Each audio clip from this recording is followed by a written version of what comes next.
Meaning of decriminalization. Decriminalization. Decriminalization. Decriminalization.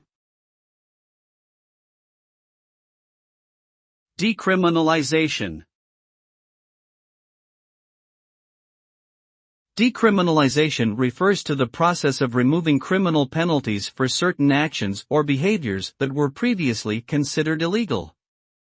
Instead of being treated as a criminal offense, these actions are typically subject to minor civil penalties, like fines or community service.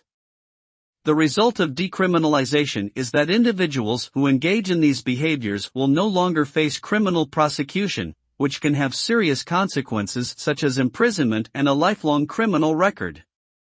Decriminalization is often pursued as a way of reducing the harm caused by punitive drug laws and shifting focus towards more effective public health interventions.